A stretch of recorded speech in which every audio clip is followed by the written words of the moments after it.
축복합니다. 예. 주님께서 여러분을 사랑하시고 격려하십니다. 하나님 앞에 나오지만 물론 여러분 금요일은 특별히 더 사모하는 자들이 오시는 줄로 믿습니다. 더 주님을 만나기를 원하는 그런 분들이 오시는 줄로 믿습니다. 그래서 사실 여러분에게 왜 믿음이 없냐 이런 말 사실 여러분에게는 별로 하고 싶지 않습니다. 그런데 우리는 또 그런 말들을 종종 들어야 돼요. 그러니까 주님이 막 이렇게 촉구하시는 말씀, 그리고 주님이 우리에게 주시는 그 우리 자신이 누구인지에 대해서 말씀하시는 그 음성을 우리는 들어야 합니다. 여러분, 하나님께서 여러분 다스리는 것을 기뻐하십니까? 하나님께서 여러분을 통치하시는 것을 기뻐하십니까? 아멘이시죠. 하나님이 여러분을 다스려 주시기를 여러분 원하시죠. 우리는 그 안에 있기를 즐거워해야 하고 그 안에 있음으로 인해서 우리가 안전하다는 것을 믿어야 합니다. 사실은 모든 만물을 하나님께서 다스리고 계시죠. 우리 주님이 다스리십니다. 그래서 모든 것들이 제 위치에 있게 되는 거죠. 모든 이 우주의 이 질서가 하나라도 어긋나 버리면 어떻게 될까요? 정말 큰일이 나는 거죠. 여러분, 모든 땅에 있어야 할 것들이 땅에 있고 하늘에 있어야 할 것들이 하늘에 있고 땅에 서 있어야 할 것들이 서 있고 바다에 있어야 할 것들이 바다에 있고, 이 모든 게 하나님이 만드신 창조 질서 안에서 질서를 지키며 있을 때 안전한 거예요.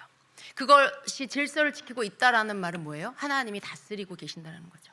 하나님이 말씀으로 모든 것들을 붙들고 계십니다. 그 가운데 우리도 있는 거예요. 여러분, 우리를 지키시기 위해 하나님이 그 모든 것들을 질서 가운데 거하게 하시는 것을 믿으시길 바랍니다. 그래서 여러분, 우리가 하나님이 우리를 다스리고 통치하시는 것에 대해서 우리가 안전하다, 우리가 그 가운데 있음으로 인하여 내가 안전하다라는 것을 믿으셔야 돼요. 하나님이 나를 다스린다, 통치한다라는 게 만약에 두려움으로 다가온다라고 하면 아직 하나님이 어떤 하나님인지 잘 모른다라고 봐야 됩니다. 하나님은 우리를 위하시고 우리를 위해서 생명을, 그 아들 예수 그리스도의 생명을 주시고, 하나님은 우리를 위하여 그 모든 것들을 만드시고 또 말씀하신 대로 이루실 거예요. 우리를 위해서. 근데 그 믿음이 여러분 안에 있기를 축복합니다. 불안해하고 두려워하는 것은요, 하나님을 믿지 못해서, 하나님 말씀이 믿어지지 않아서 그래요. 여러분, 하나님의 말씀을 나의 말씀으로 믿으시기를 축복합니다. 하나님이 얼마나 내게 좋은 거, 내게 얼마나 가치 있는 것을 주셨는지를 여러분 믿는 자가 되시길 축복합니다.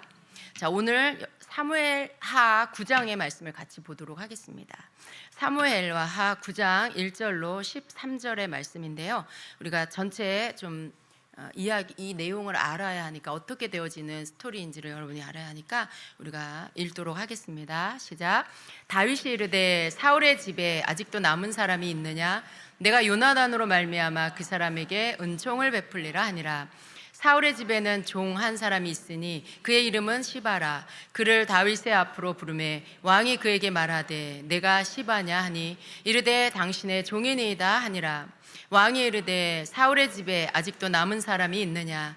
내가 그 사람에게 하나님의 은총을 베풀고자 하노라 하니 시바가 왕께 아뢰되 요나단의 아들 하나가 있는데 다리 저는 자니이다 하니라.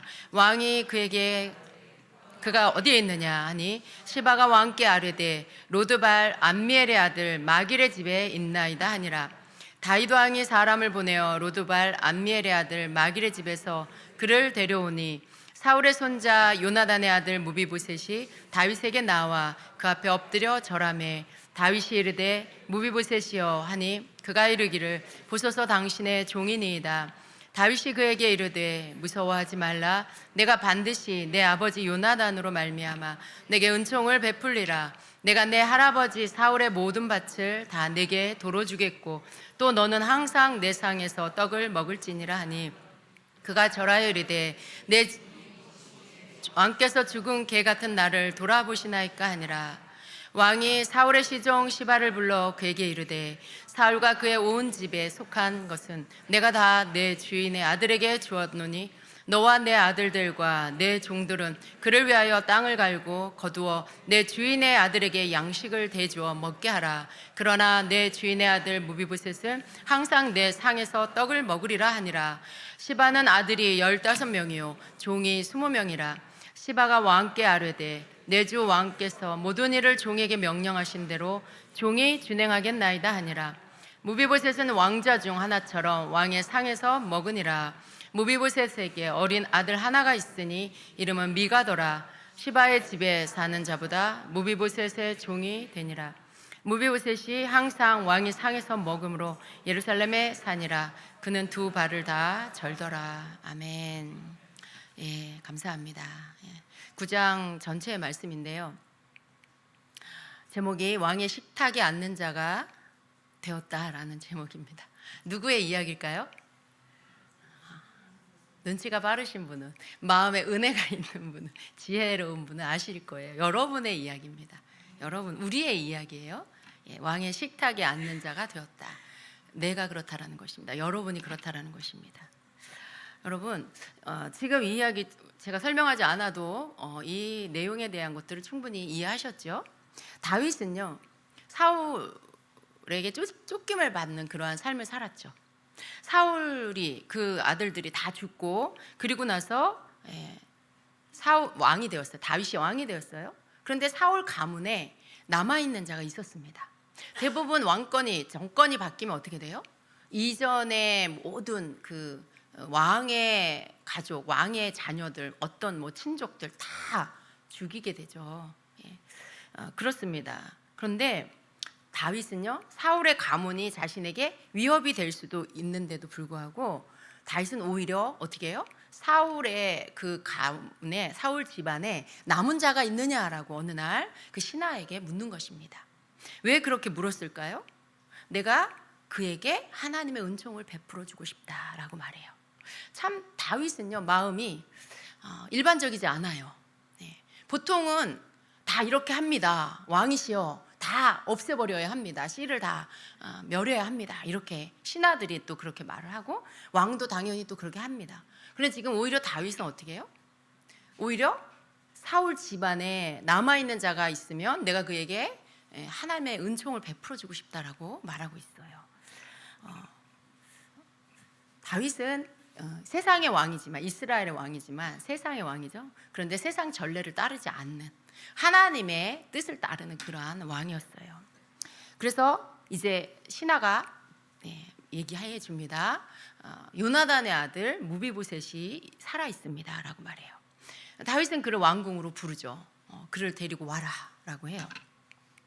근데 다윗이 이렇게 무비보셋을 찾고 또 부르는 이러한 모습, 그 모습을 보면요, 마치 우리가 딱 연상되어지는 게 뭐냐면 하나님께서 우리를 찾으시고 우리를 부르시는 하나님의 그 자비, 하나님의 그 사랑, 긍휼이 바로 이것과 동일하다라는 것을 우리가 알 수 있어요. 아, 이게 하나님의 은총을 보여주고 있구나. 우리를 향한, 무비보셋 같은 우리를 향한 하나님께서 베푸시는 은총을 지금 다윗과 무비보셋을 통해서 우리에게 보게 하시는구나라는 것들을 알 수가 있습니다. 여러분, 우리가 무비보셋의 삶을 한번 생각해 보면은요, 어땠을까요? 그는 무비보셋은 사울의 손자예요. 요나단의 아들이에요. 그런데 다리를 절었어요. 두 다리 다 절었다라고 말하고 있어요. 무비보셋은요, 평생 숨어서 살았습니다. 죄인 아닌 죄인이 돼서 이렇게 새로운 정권이 바뀔 때 혹이라도 자기의 신분이 드러나면 죽임을 당할까 봐 두려워서 숨어서 살았습니다. 여러분, 사람들의 그 인생은요, 각자가 살아온 스토리가 있죠. 여러분도 각자 여러분 삶의 역사들이 있죠. 사람들은 자신의 존재 가치를 뭘로 매길까요? 여러분은 여러분 존재 가치를 무엇으로 결정합니까? 그 기준을 무엇으로 삼습니까? 당연히 지금은 여러분이 예수 그리스도 안에서 하나님의 자녀가 됐으니까 그 안에서 하나님의 자녀된 가치로 여러분이 여러분의 존재 가치를 결정할 거예요. 그런데 예수님 믿기 전에 여러분 어땠을까요? 여러분 존재 가치를 뭘로 정하셨어요? 나는 이런 자야. 어떤 걸로 여러분 존재 가치를 정하셨나요? 대부분 자신의 출신이나 여러분의 어떤 자기 자신의 배경에 따라서 정하는 경우가 많이 있습니다. 부유한 가정에 좋은 부모 밑에서 잘 살았으면 나는 좋은 인생이야, 나는 복받은 인생이야, 이렇게 생각하겠죠. 그런데 가난한 부모의 자녀를 책임져 주지 않는 부모 밑에서 자랐다라면 그 사람 어떻게 생각할까요? 나는 불행한 인생이야, 이렇게 생각하겠죠. 그러한 어떤 자기가 자라온 출신, 배경, 뭐 집안 이런 걸로 자기 존재의 가치를 결정한다라는 것입니다. 지금 이 무비보셋은요, 두 다리를 절었어요. 자신이 굉장히 불행한 인생이라고 생각하며 살았을 것입니다. 거기에 사울 이전 왕의 그 집안의 그 손자로서 왕족이었잖아요. 자기 가문이 거기에서 숨어야만 하는, 얼마나 또 사울과 다윗의 관계가 안 좋았습니까?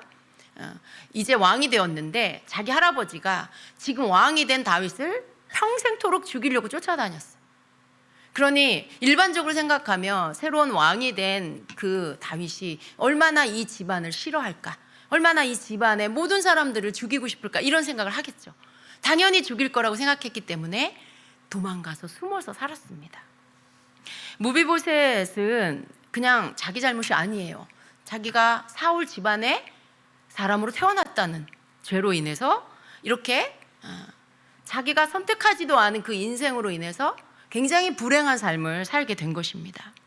자기의 잘못과 또 상관없이 5살 나이에 이제 사울과 요나단이 죽었다라는, 전쟁에서 죽었다라는 소식이 들렸을 때 이 무비보셋의 유모가 무비보셋을 안고 이제 피신을 도망을 가는데 너무 급하게 가다 보니까 아이를 떨어뜨렸어요. 그래서 그때 다리를 다쳐서 무비보셋이 두 다리를 절게 됐습니다. 이 또한 무비보셋의 잘못이 아니에요. 그 어떤 것도 무비보셋이 잘못한 게 없는데 그냥 불행한 인생으로 이렇게 살아야만 됐습니다. 5살 때 다리를 다쳤고 그때서부터 피신해서 도망가서 숨어서 사는 삶을 살아야 했어요. 그 인생을 생각하면 참 너무 불행하죠. 그런 어떤 무비보셋의 그런 삶이었던 것입니다. 어린아이 때부터 이 시련을 겪어야 했던 그런 삶이었어요. 여러분, 우리의 인생에 많든 적든, 어떤 사람은 많은 부분 혹은 또 적은 부분, 대부분 부모와 혈통의 영향력 아래 있게 됩니다. 그죠? 여러분이 지금의 여러분의 그 삶에 대부분 많은 경우가 여러분 부모의, 여러분 가정의, 그 가문의, 혈통의 그 영향을 받고 지금 여러분이 있지 않습니까? 그렇죠? 거기서 물론 많이 벗어났을 거예요. 그렇지만 그 영향력 아래 여전히 있게 된다라는 거예요. 그런데 여러분 감사하시기를 바랍니다. 무비보셋처럼 자기 잘못도 아닌데 그렇게 태어나서 자기 잘못도 아닌데 그렇게 다리를 다치고 그렇게 숨어 살아야만 했던 그 인생. 근데 오늘 무비보셋은 다윗 왕의 부름을 받고 왕궁으로 와서 그의 인생이 완전히 바뀌어버립니다. 근데 그런 무비보셋이 또 있어요. 저와 여러분이에요. 저와 여러분이에요, 여러분. 여러분이 어떤 집안에서 어떤 부모님이 돼서 자랐는지 전 모릅니다. 그러나 여러분 중에 대부분의 사람들은 정말 내 잘못도 아닌데 나는 그런 집에서 태어났고 나는 그런 부모를 만났고 그리고 나는 그런 환경에서 자라야 하는, 그래서 어쩌면 굉장히 불우하고 불행한 것 같은 그런 삶을 살아야 했던, 그렇게 살아온 그런 인생이 있는 분들이 계실 거예요. 그렇지 않은 분도 물론 계시겠지만요. 그렇지만 또 다른 어떤 힘겨운 것들이 있는 것입니다. 우리의 인생 가운데는. 그런데 그러한 영향력 아래서 그 영향을 받고 살아야만 했던 저와 여러분의 인생인데, 근데 우리는 이제 바뀌었어요. 예수님을 만난 이후로 우리의 족보가 바뀌었습니다. 우리의 족보는 혈통에 있는 족보가 아니라 우리의 족보가 하나님의 족보로 옮겨졌어요. 우리의 족보가 육신의 혈통 안에 머무는 게 아니라 하나님의 족보로 옮겨져서 하나님의 자녀가 되었어요. 그러니까 이게 하나님의 자녀가 되는 그날 여러분의 족보가 하나님 밑으로 하나님의 자녀됨으로써 신분이 그 안으로 들어가면서 여러분은 이제 이전까지 여러분에게 영향을 줬던 혈통의 어떤 영향력, 부모의 영향력, 그 모든 것들과 상관없는 자가 된 것입니다. 근데 실수를 하는 게 뭐냐면요, 여러분, 이 사실을 알면서도 여전히 그 안에 자기 스스로가 머물러 있는 사람들이 있다는 거예요. 근데 여러분 이제 알아야 합니다. 바뀌었어요. 여러분 왕이 여러분을 부르셨어요. 왕이 여러분을 왕궁으로 부르셔서 여러분에게 축복을 해주시는 거예요. 지금 오늘 다윗이 무비보셋에게 한 이 모든 약속과 이 선포들이 바로 하나님께서 예수 그리스도 안에서 저와 여러분에게 해주시는 그 축복이라는 걸, 그 선언이라는 걸 믿으시기를 축복합니다. 8절에 보니까 무비보셋이요, 자신을 뭐라고 말을 하냐면 죽은 개 같은 자라고 말합니다. 개도 서러운데, 개도 비참한데 거기다가 죽은 개, 정말 어디다 씁니까 그걸. 근데 자기 자신에 대해서 말하기를 나는 죽은 개 같은 자입니다 라고 말을 해요. 얼마나 자기의 삶이 불행하고 얼마나 비참하게 느꼈으면 그렇게 말을 했을까요? 이 말은요, 자신이 너무 비천하고 가치 없는 존재라는 그런 말이에요. 아무데도 나는 필요치 않고 쓸모없는 그런 인생이다라고 말하고 있는 거죠. 근데 스스로 자신을 그렇게 여기는 삶을 계속 살아온 것입니다. 무비보셋은요, 자신의 처지 때문에 정말 바닥에, 거의 바닥인 상태의 그런 자존감을 갖고 있었던 것 같아요. 아주 낮은 자존감. 그리고 그 두 다리에 장애를 가지고 있었으니까 얼마나 힘들었겠어요? 그런 삶을 살면서 그의 자존감은 회복될 수 없는 그런 지경에까지 이르는 것 같아요. 너무나 낮은 자존감. 여러분 생각해 보세요. 우리 중에도요, 불행한 그러한 가정에서 어린 시절을 보내면요, 그 자존감이요 굉장히 낮고, 그 낮은 자존감이 어른이 돼서도 잘 회복이 되지 않아요. 굉장히 오랜 시간이 걸립니다. 그 자존감이 조금씩 회복되는 시간들이 굉장히 오랜 시간 걸려요. 하나님을 믿고 교회를 다녀도 하루아침에 그게 바뀌지 않습니다. 그 낮은 자존감, 자기의 환경을 둘러싸고 있던 그 불행한 어린 시절, 청소년 시절에 겪었던 그 불행이, 그것으로 인해서 낮아진 자존감이 평생을 갈 수도 있다는 거예요. 근데 지금 무비보셋은 그런 사람이었습니다. 근데 여러분, 우리의 실제적인 모습이요, 우리가 알아야 돼요. 무비보셋과 다르지 않다라는 걸 알아야 돼요. 우리가 예수 그리스도 밖에 있을 때요, 결국 우리는 어떤 자예요? 지옥 갈 수밖에 없는 그런 자였죠. 우리가 세상 것에 대한 부분에 여러분, 뭐 세상적으로 많은 것을 가지고 누리고 내세울 것이 있는 자는 그래도 이 땅에서는 그래도 좀 잘 살겠죠. 그렇지만 영원하지 않아요. 예수 믿지 않으면 지옥 가는 것입니다. 근데 하물며 불행한 가정에 또 힘겨운 부모 밑에서 자란 어려운 환경 가운데 인생을 살다가 예수도 믿지 않고 죽으면 어떻게 해요? 또 지옥에 가는 거예요. 무비보셋의 삶이요, 이 땅에서 예수 밖에 있는 인생과 같다라는 것을 우리가 알아야 돼요. 나도 그런 자였구나. 나도 예수님 아니면, 하나님 알지 못했으면 그런 자였겠구나. 우리가 이걸 인정해야 하는 것입니다. 그런데 어느 날 다윗 왕이 무비보셋을 찾은 거예요. 그리고 그를 왕궁으로 불러오게 했습니다. 여러분, 하나님께서 죄인된 우리를 이렇게 부르십니다. 여러분, 하나님이 불러서 오신 거예요. 하나님이 불러서 예수님 믿게 된 거예요. 감사하시기를 축복합니다. 그리고 하나님께서 우리를 먼저 사랑하셨다는 것을 아셔야 돼요. 하나님께서 우리를 먼저 사랑하시고 우리를 찾아서 불러주셨다는 거예요. 로마서 5장 8절에 우리 같이 읽어볼까요? 우리가 아직 죄인 되었을 때에 그리스도께서 우리를 위하여 죽으심으로 하나님께서 우리에 대한 자기의 사랑을 확증하셨느니라 라고 말씀해요. 이 말씀이 얼마나 감사한지, 그죠? 우리는요, 내가 하나님을 사랑하고 내가 하나님을 믿으니까 하나님이 날 사랑하시는 것 같잖아요. 그런데 그게 아니고 말씀은 뭐라고 해요? 우리가 아직 죄인 되었을 때에 예수님께서 우리를 죽으셨대요. 그 죽으심을 통해 하나님께서 우리를 사랑하신다라는 것을 확증해 주셨대요. 그러니까 내가 아직 죄인이었을 때 하나님이 이미 나를 사랑하신 거예요. 이미 여러분을 사랑하신 거죠. 하나님의 사랑이 우리를 먼저 사랑하셨고 우리를 불러주셨고 우리를 찾아오셨고 불러주신 것입니다.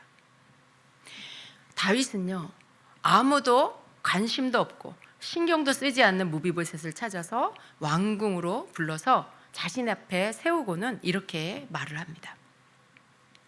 7절부터 다윗이 그에게 이르되 무서워하지 말라. 내가 반드시 내 아버지 요나단으로 말미암아 내게 은총을 베풀리라. 내가 내 할아버지 사울의 모든 밭을 다 내게 도로 주겠고 또 너는 항상 내 상에서 떡을 먹을지니라 하니 그가 절하여 이르되 이 종이 무엇이기에 왕께서 죽은 개 같은 나를 돌아보시나이까 하니라. 왕이 사울의 시종 시바를 불러 그에게 이르되 사울과 그의 온 집에 속한 것은 내가 다 내 주인의 아들에게 주었노니 너와 내 아들들과 내 종들은 그를 위하여 땅을 갈고 거두어 내 주인의 아들에게 양식을 대주어 먹게 하라. 그러나 내 주인의 아들 무비보셋은 항상 내 상에서 떡을 먹으리라 하니라. 근데 시바는 아들이 15명이요 종이 20명이라 그랬어요. 근데 이들이 다 누구의 종이 되는 거예요?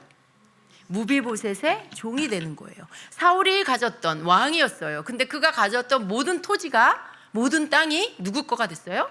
무비보셋 것으로 다시 다 되돌려줬어요. 그런데 무비보셋은 또 개인적으로 어떻게 한다고요?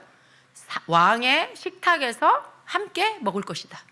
그래서 함께 식사를 하는 관계가 된다는 거예요. 여러분, 함께 날마다 항상 왕과 함께 식탁에서 식사하는 사람은 무슨 관계예요? 가족이죠. 가족이에요, 여러분. 손님이 그렇게 하지 않아요. 손님은 왔다가 가는 거예요. 방문자는 왔다가 돌아가요. 그런데 무비보셋에게 뭐라고 하냐면 항상 나의 식탁에서 함께 떡을 먹을 것이다. 식사를 같이 한다는 얘기죠. 그런 관계, 그것은 가족인 거예요. 그러면서 여기 말씀 뒤에는 또 어떤 말씀이 있어요? 마지막 절에 보니까 무비보셋은 왕자 중 하나처럼 왕의 상에서 먹으니라 라고 말씀해요. 왕자, 왕의 아들과 같이 왕의 상에서 함께 먹는 그런 자가 되었다라는 것이에요. 여러분, 무비보셋이 로또를 맞은 걸까요? 로또보다 더 좋은 겁니다. 로또를 맞은 게 아니라 하나님의 은총을 받은 거예요. 하나님의 사랑과 긍휼을 받은 것입니다. 하나님께서 그렇게 마치 다윗 왕이 무비보셋에게 그 은총을 베푼 것처럼 우리에게도 그렇게 베푼다. 이미 베푸셨다라는 걸 믿으셔야 합니다. 다윗은 무비보셋에게 하나님의 은총을 베풉니다. 할아버지 사울의 모든 토지를 무비보셋 앞으로 돌려주고 또 무비보셋은 항상 왕의 식탁에서 함께 먹는 은총을 입게 됐습니다. 그는 자신을 죽은 개 같은 자로 여겼지만은요, 다윗 왕은 그를 왕의 아들처럼 대해 주었습니다. 죽은 개 같은 자에서 왕의 아들이 되는 거 너무나 큰 반전이죠. 여러분, 우리가 그런 자가 된 거예요. 우리는요, 여러분, 교회를 너무 오래 다녀가지고 이게 너무 식상해. 뭐 그거 다 알아요. 그런데도 여전히 투덜거리고, 그런데도 여전히 하나님 앞에 짜증 부리고, 그런데도 여전히 감사하지 않고, 그럴 때가 우리 너무 많죠. 모든 게 그냥 당연히 받는 것처럼 생각하고 살 때가 되게 많아요. 근데 우리가 하나님의 말씀을 이렇게 묵상하면서 내가 누구인가를 다시 한번 생각할 필요가 있습니다. 말씀 한 구절 구절 속에 이 말씀이 의미하는 게 바로 나를 향한, 내 신분에 대한, 나의 위치에 대한 말씀이구나라는 것들을 깨달으셔야 합니다. 무비보셋은 왕자 중 하나처럼 왕의 상에서 먹으니라 라는 이 말씀은 네가 이제 왕자야, 너는 내 아들 같은 자야 라고 말씀하고 있는 거죠. 여러분, 하나님의 아들 같은 자, 하나님의 아들, 하나님의 딸이 되신 것입니다. 여기에 우리는 늘 감사하는 자가 되어야 합니다. 무조건적인 은혜와 사랑, 우리는 그걸 받은 자예요. 이 무비보셋이 지금 다윗 왕을 통해 받은 게 무조건적인 은혜와 사랑입니다. 긍휼입니다. 예수님을 믿음으로 받게 되는 은혜, 우리가 그것을 받았죠. 여러분의 신분이 바뀌고 소유물이 생기며 부리는 종이 생기는 거. 부리는 종이 생겼다, 이 말은요, 권세가 주어졌다라는 거예요. 권세가, 여러분에게 권세가 주어졌습니다. 하나님의 자녀가 되는 권세가 주어졌어요. 예수 그리스도의 이름을 선포할 수 있는 권세가 주어졌어요. 그 권세가 뭐냐면 지금 무비보셋이 받은 이러한 것과 같은 거예요. 여러분에게 영적인 그러한 축복, 그리고 여러분 그 믿음 안에 거할 때 이 땅에서 주어지는 삶의 축복을 받게 된다라는 것입니다. 비참하게 늘 숨어 살던 그 인생, 아무것도 할 수 없는 나약한 인생에서 왕의 가족과 같이, 왕의 아들과 같이 왕의 식탁에서 함께 식사를 하는 그런 신분으로 바뀌었다라는 것입니다. 오늘 왕 되신 주님과 함께 식사하셨습니까? 무슨 말일까요, 여러분? 주님과 함께 교제를 하셨냐라는 거예요. 식탁이라는 건 함께 앉은 자리고, 함께 밥을 먹는다라는 건 가장 사적인, 가장 개인적인 그런 대화를 하는 것이죠. 누군가와 함께 밥을 먹으면서 여러분, 그런 내 이야기를 하는 거고, 너의 이야기를 내가 들어주는 거고, 그런 거잖아요. 그죠? 때로는 그 힘든 이야기를 내가 함께 밥을 먹는 그 사람, 그 친구에게 내가 털어놓는 거고, 어떻게 해야 좋을지 또 조언을 구하는 거고, 또 때로는 내가 그 힘겨운 이야기를 들어주는 거고, 그를 격려하고 위로해 주는 거고, 좋은 방법을 제시해 주는 거고. 그걸 아무하고 나는 하지 않죠. 그죠? 여러분 그걸 뭐 직장 동료하고 여러분 힘든 얘기해요? 여러분 마음에 막 무너지고 힘들 때 그걸 여러분 사회적으로 뭐 일적으로 관계하는 그런 사람들한테 그런 이야기를 하나요? 대부분 그렇지 않죠. 가까운 친밀한 친구라든가 믿음의 친구라든가 여러분 믿을 수 있는, 여러분을 아는, 여러분 잘 이해하고 알고 있고 사랑하는 사람한테 그런 여러분의 이야기들을 할 수 있는 거죠. 근데 왕의 식탁에서 함께 식사를 한다는 것은 또 그런 관계가 된다는 거예요. 왕과 함께 그런 친밀한 관계, 모든 이야기를 할 수 있는 그런 관계가 된다는 의미이기도 합니다. 우리가 왕의 식탁의 자리에 초청받은 자들이에요. 그것도 한 번 일회성으로 초청받고 어느 날 한 번 다녀오는 그런 게 아니라 항상 언제나 그렇게 함께 왕의 식탁에 앉아 함께 식사를 하는 그런 자리에 우리가 있게 된 거예요. 그리고 무비보셋은요, 계속해서 예루살렘에서 살았습니다. 왕궁에서 같이 예루살렘에서 산 거예요. 왕의 식탁에서 항상 식사를 같이 한 거예요. 함께 있는 거죠. 그런 관계가 됐습니다. 우리가 주님과 그런 관계가 됐습니다. 우리가 주님과 함께 식탁에서 함께 식사하는 관계가 됐어요. 그 자리는 우리에게 이미 하나님께서 주신 거예요. 근데 그 식탁에 나갈 때도 있고 안 나갈 때도 있죠. 여러분 이미 그 식탁에 내 자리가 항상 지정석이 있는데 그 지정석 나의 자리에 나갈 때도 있고 안 나갈 때도 있는 게 문제인 거예요. 여러분 우리가 항상 그 자리에 가서 앉을 자격이 우리에게 주어져 있습니다. 어떤 때는 여러분 게을러서 못 나가기도 하지만 때로는 두려워서 못 나가기도 하고 그래요. 뭔가 마음에 걸림이 있고 뭔가 하나님 앞에 떳떳하지 못할 때 왠지 하나님 앞에 나아가기가 주저하게 되는 그런 때도 여러분 있죠. 두려워서 못 나가는 거예요. 근데 여러분 그냥 그 자리는 두렵던지 두렵지 않던지, 여러분이 조금 늦게 잠자리에서 예를 들어 함께 식사를 하는데 식사가 이미 시작이 됐는데 조금 늦게 그 자리에 늦게 일어나서 늦게 그 식사 자리에 앉게 돼. 그런다 해도 여러분 괜찮은 자리예요. 거기에서 감히 왕 앞에서 늦게 나와? 너 이 자리에서 나가! 이렇게 하지 않는 왕의 가족의 자리라는 것이죠. 그러니까 여러분이 하나님 앞에 나아갈 때 내가 항상 하나님의 그 왕의 자리에 식탁에 나의 자리가 있다는 거, 하나님의 가족의 자리로 나의 자리를 허락해 주셨다는 거. 내가 그 자리에 앉아 주님과 함께 뭐라도 할 수 있는, 어떤 이야기를 해도 되고 어떤 모습으로 나아가도 되고 그런 자리, 그 자리에 내가 나아갈 수 있는 자격이 주어졌다라는 것을 여러분 믿으시길 축복합니다. 그래서 하나님 앞에 나아가는 여러분의 마음 자세가 항상 그렇게 거리낌이 없고 여러분 있는 모습 그대로를 가지고 나아가서 그분의 식탁에 앉아, 식탁에 앉는다라는 건 교제한다라는 거죠. 사귀고 교제하는, 대화하고 함께 교제하는 것을 말하죠. 그렇게 여러분이 나아가서 거리낌 없이 하나님 앞에 그 감사를 올려드리면서 여러분의 하나님 앞에 마땅히 드려야 할 그 감사를 드리면서 여러분 이야기를 하나님 앞에 하시기를 바랍니다. 어떤 이야기라도. 오늘 여러분이 뭔가 마음이 무겁습니까? 풀리지 않는 고민이 있습니까? 여러분 그걸 가지고 왕의 식탁에 나아가시기를 축복합니다. 거기에 나아가서 여러분 앞에 앉아 계신 주님 앞에 여러분이 주님과 함께 교제하면서 여러분 마음에 풀리지 않는 고민을 말씀드리세요.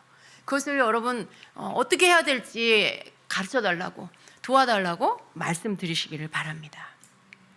오늘 이 무비보셋의 이야기는 우리의 이야기인 것입니다. 우리는 종종 내가 누구이며 어떠한 하나님의 은총을 받은 자인지를 떠올리며 깊은 감사를 하나님께 올려야 할 필요가 있어요. 우리가 누구이기에 왕과 함께 삽니까? 도대체 우리가 누구이기에 왕의 식탁에서 함께 먹을 수가 있습니까? 여러분 사실 우리가 그런 자격이 있나요? 여러분 그렇게 의롭고 여러분 그렇게 올바르고 그렇게 완벽하십니까? 하나도 죄가 없으신 거룩하신 하나님 앞에서 그분의 식탁에 앉을 자격이 우리 스스로에게 있냐는 말이에요. 하루에도 12번씩 우리는 죄된 생각을 하고 때로는 막 화를 내고 막 내 맘대로 행동하고 너무 죄악된 우리 모습이 너무 많지 않습니까? 거룩하신 하나님 앞에 사실은 나아갈 자격이 없어요. 우리는 거기에 나아갔다가는 구약적으로 보면 우리는 그냥 다 죽어요. 하루에 12번도 더 죽을 목숨이 우리입니다. 그런데 그 왕 앞에 우리가 그 식탁에 주님과 함께 왕과 함께 앉을 수 있는 자가 되게 해주셨어요. 근데 그걸 생각하면 정말 우리 너무 감사한 거죠. 근데 그 감사를 여러분 우리가 한 번씩 정말 깊이 하나님 앞에 진짜 감사 드려야 돼요.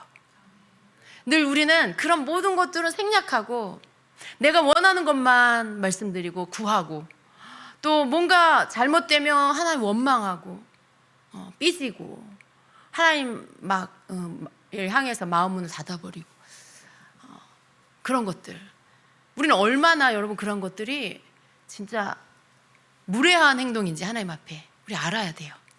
우리가 받은 은혜를 생각하면 그 은혜 앞에 하나님 앞에 모든 것에 감사해야 돼요.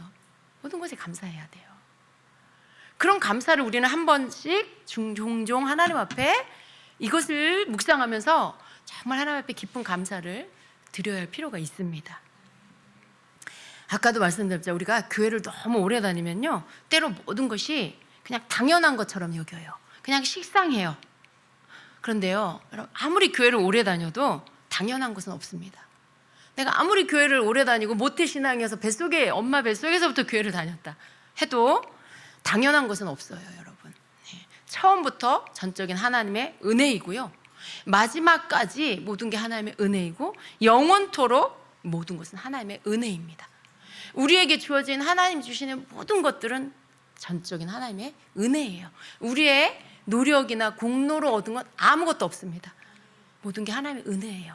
우리는 정말 무비보셋 같은 그런 자들이죠. 죄인, 또 우리는 또 죄인 중에 괴수인 것을 날이 갈수록 시간이 갈수록 인생을 한 살 한 살 더 살수록 우리가 죄인 중에 괴수라는 걸 느낍니다.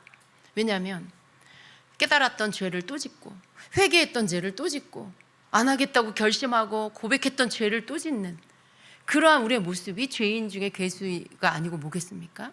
거짓말쟁이, 위선자, 그게 우리예요. 안 하겠다고 했다가 또 하고 하나님 끊겠습니다 했다가 또 하고 여러분 그런 반복되는 죄 가운데서 끊임없이 하나님께서 우리를 용서해 주시고 씻어주시는 그 은혜를 어떻게 우리의 어떤 자격으로 받을 수가 있겠습니까? 그냥 하나님께서 우리에게 부어주시는 무조건적인 은혜인 거죠. 우리가 아직 죄인 되었을 때 우리를 위해서 그리스도께서 십자가에 죽으심으로 하나님의 사랑을 확증해 주셨다는 말씀처럼 그냥 우리가 원래 죄인이었을 때부터 우리를 사랑하신 하나님, 그 죄인이었을 때부터 우리를 사랑하셨다라는 게 죽은 개 같은 우리를, 그런 우리를 아무 조건 없이 그냥 내버려둬도 되고 찾아서 죽여도 누가 뭐라고 할 사람이 없어요. 사울의 집안이기 때문에. 그런데 그런 무비보셋을 찾아서 불러서 은총을 베풀어주고 모든 소유를 다시 회복시켜주고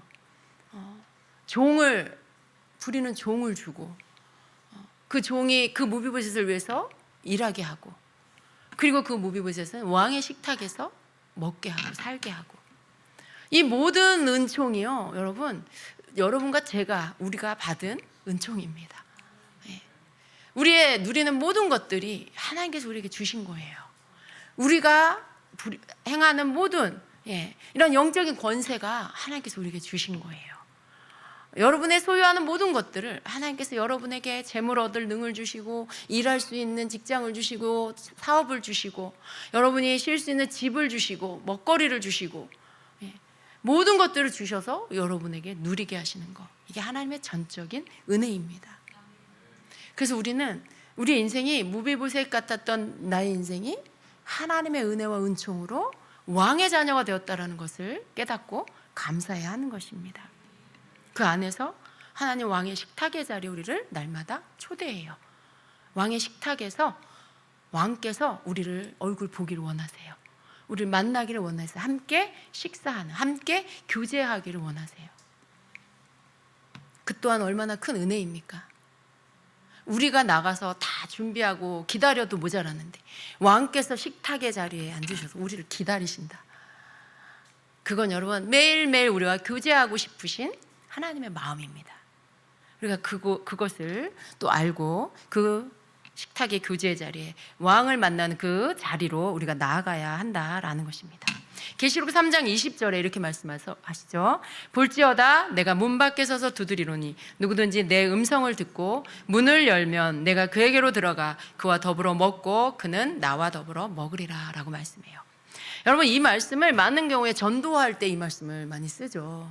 물론 이 말씀은요, 라오디게아 교회에 준 말씀이에요. 뜨뜻미지간 신앙을 가진 라오디게아 교회를 향해서 그 믿음을 회복하라고, 내가 문 밖에서 두드리노니 누구든지 내 음성을 듣고 문을 열어라 라고 하시는 것이죠.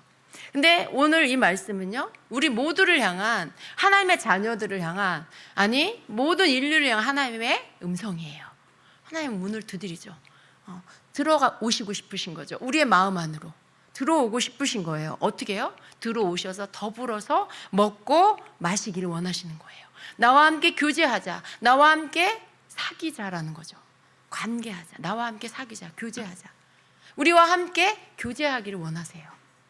그런데 많은 경우에 하나님과 교제하는 거, 하나님의 식탁, 왕의 식탁에 나아가는 것들을 굉장히 게을리하고 또 뒤로 미루고 이렇게 하는 경우들이 많이 있다라는 거예요. 근데 우리 생각해야 됩니다. 이게 얼마나 큰 은혜인지, 이게 얼마나 큰 초청인지를 우리가 깨닫고 그 자리에 나아가서 모든 지혜의 근본이 되신 우리 하나님 앞에 하나님이 주시는 지혜를 우리가 받아야 돼요. 하나님 주시는 음성을 우리가 들어야 돼요. 그분이 우리를 가르치시는 것들을 우리는 배워야 돼요. 그래서 계속해서 우리는 내가 누구인지를 깨닫고 내가 얼마나 큰 은혜를 받았는지를 깨닫고 그 크신 나의 왕 되신 하나님은 얼마나 크고 놀라우신 하나님이신지를 우리가 알아가는 것, 이게 우리가 하나님 앞에서 해야 할 일인 것입니다. 그래서 우리가 이 믿음 안에서 여러분 마음 안에 우리는 하나님을 향해서 첫째는 감사하는 마음, 둘째는 겸손하게 그분의 은혜에 내가 화답하는 그런 마음이 우리에게 있어야 돼요. 내가 하고 싶은 대로 이렇게 결정해. 오늘은 내가 왕의 식탁에 나가. 근데 내일 또 오늘이 됐어요. 오늘 내가 좀 바쁜 일이 있어가지고 왕이시여 죄송한데 혼자 식사하세요. 혼자 차 마시세요. 제가 좀 급한 일이 있어갖고요 나갔다 와야 돼요. 그 다음날 또 어떻게 해요? 왕이시여 죄송합니다. 제가 오늘 갑자기 연락이 와가지고 갑자기 약속이 잡혔어요. 제가 좀 나갔다 와야 됩니다. 오늘도 죄송한데 혼자 식사하세요. 그럼 그럴 때 많지 않습니까? 왕의 식탁의 자리에 나간다는 건 하나님의 말씀의 자리에 나가는 거예요. 기도의 자리에 나가는 거예요. 뭐가 됐든 그분을 만나는 자리에 나가는 거예요. 근데 그런 시간들을 우리가 계속해서 빼앗기게 되면 우리는 하나님과 만나지 못해요. 그분과 함께 식사도 못하고 얼굴도 못 보고 음성도 못 듣고 그분과 함께 교제하지도 못하는 거예요. 근데 여러분 다윗 왕이 무비보셋을 왕궁에 초청해서 함께 먹겠다라고 했을 때 너는 너대로 나는 나대로 살자고 초청했을까요? 왕궁으로 와서 나와 함께 식탁에서 항상 밥을 같이 먹자 그랬을까요? 너는 너대로 먹고 나는 나대로 먹으려고 그랬을까요? 그렇지 않죠. 항상 얼굴 보고 항상 힘을 주고 자존감을 높여주고 회복시켜주고 격려해주고 싶어서 네가 모든 내 아들 왕자들과 같은 존재야 라는 것들을 심어주려고 초청을 하는 거예요. 여러분, 우리도 마찬가지죠. 하나님께서 우리를 초청해서 하나님의 그 왕의 식탁에 우리를 초청해서 앉게 하시는 이유는 우리에게 계속 우리 존재가 누구인지를 가르쳐주고 싶으신 거죠. 계속해서 우리에게 그 은혜와 은총을 깨닫게 하시고 베풀어주고 싶으셔서 그렇게 하는 거죠. 그걸 우리가 늘 받아 먹고 살아야 돼요. 사실 우리가 밥을 먹고 사는 게 아니고 하나님께서 주시는, 하나님께로부터 오는 하나님의 말씀, 하나님의 음성, 하나님 우리에게 부어주시는 모든 하나님이 우리에게 주시는 힘과 능력으로 우리가 사는 거예요. 그래서 사실 우리가 하나님의 식탁에, 왕의 식탁에 앉지 않는 시간들이 많아지면 어떻게 되냐면 기력이 없어요. 사는 재미도 없어요. 즐거운 것들이 사라져요. 모든 흥겨운 것들, 힘이 나는 것들, 재밌는 것들이 다 사라집니다. 모든 게 흥미가 없어지고요. 모든 게 그냥 의욕이 다 떨어지고요. 자꾸 사람이 어떻게 돼요? 부정적이 되고 걱정 근심이 많아지고 쓸데없는 거 생각하면서 걱정하고 쓸데없이 목적 없이 시간을 보내고 이런 사람이 돼버리는 거예요. 우리가 왕의 식탁에 가서 앉아야 우리가 영의 사람이 됩니다. 왕의 식탁에 앉아야 왕을 닮은 사람이 되는 거예요. 그래서 여러분, 우리 이 땅에 사는 동안 우리 영원한 왕의 나라에 가서 그분과 함께 얼굴과 얼굴 보며 영원히 살 그날을 우리가 소망하죠. 그 전에 우리 이 땅에서 또 영적인 왕의 식탁의 자리에 나아가서 우리가 먹고 그분이 주시는 것으로 먹고 그분의 눈을 맞추고 그분이 들려주시는 음성을 들으면서 우리가 이 땅에서 살아야 돼요. 땅에서 살지만 영의 공급을 받고 살아야 우리가 사는 거예요.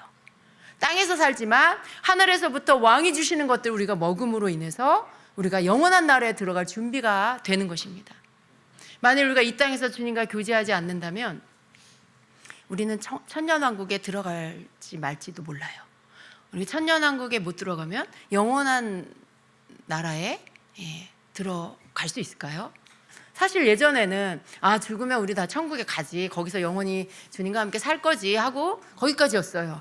그런데 말씀을 들으면서 너무 더 크게 소망이 되는 거예요.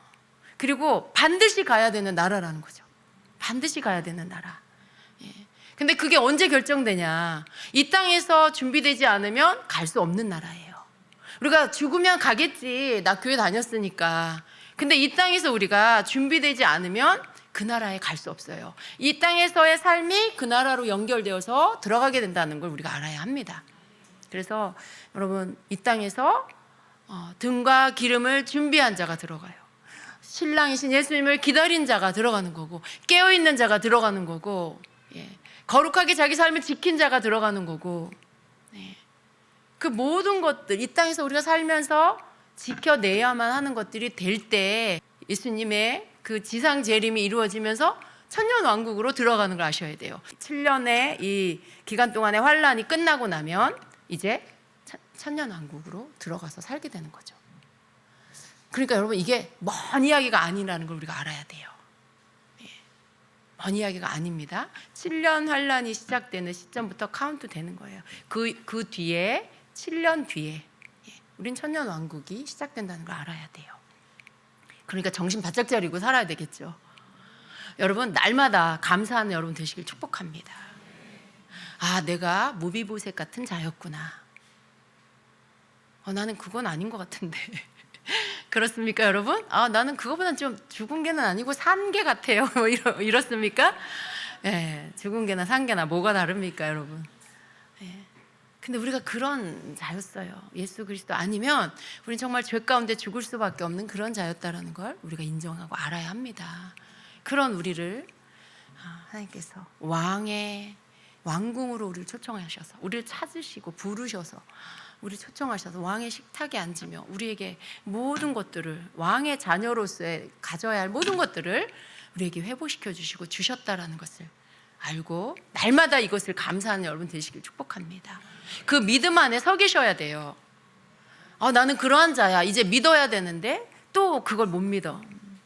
또 자기 신세 한탄, 자기 연민, 또 자기의 어떤 것 때문에 또 마음 아파하고 나는 왜 이렇게 살까? 나는 왜 이 모양일까? 왜 나는 좋은 부모를 못 만났을까?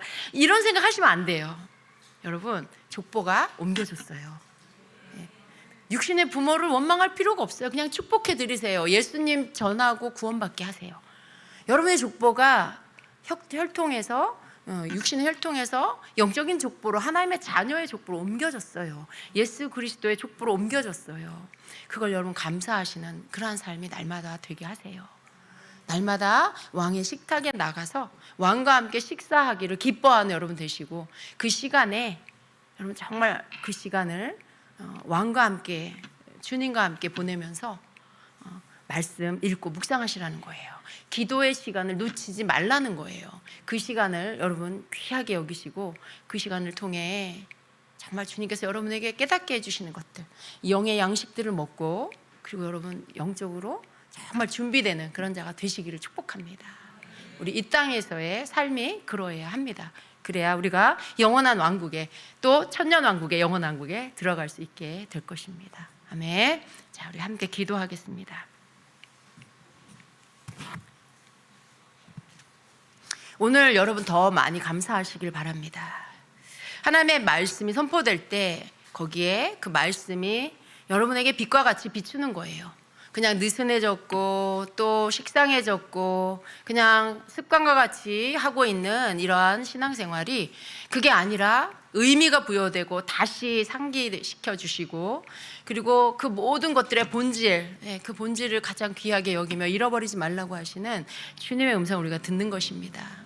여러분, 그러니까 오늘 더 깊은 감사를 주님 앞에 드리시기를 바랍니다. 그리고 여러분에게 주어진 이 권세를 더 많이 사용하시고 여러분 삶의 모든 부분에 우리 하나님께서 왕 되신 주님께서 여러분에게 주신 권세를 가지고 여러분 모든 영역을 축복하세요. 여러분에게 속한 영역들, 교회와 나라와 여러분에게 속한 모든 것들을 축복하시면서 여러분 마음껏 그 자녀됨의 권세를 오늘 밤에 더 사용하게 되시기를 축복합니다. 우리 주여 두 번 부르고 같이 기도하겠습니다.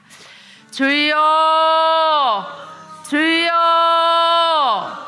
하나님 감사합니다. 하나님 감사합니다. 참으로 하나님의 은혜가 하나님의 사랑이 우리를 덮습니다. 홀라스 카이알라스 케레레디